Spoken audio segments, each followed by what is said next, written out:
Use the integrated mounting tabs to fasten the attic fan to the boards that frame the attic gable vent.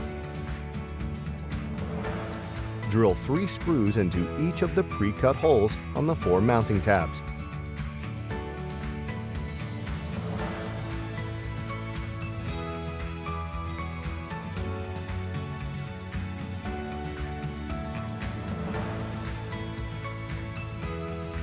Take the vent cover and match it to one of the sides around the attic fan housing. Use 2 provided wood screws to attach each corner to the wood framing around your gable vent. Repeat the previous steps for the 3 additional covers. Mount the smart control hub to the boards that frame the attic gable vent.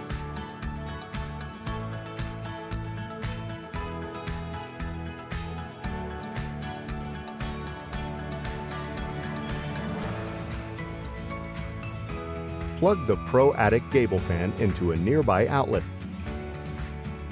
Now your attic can stay healthy and cool all year long.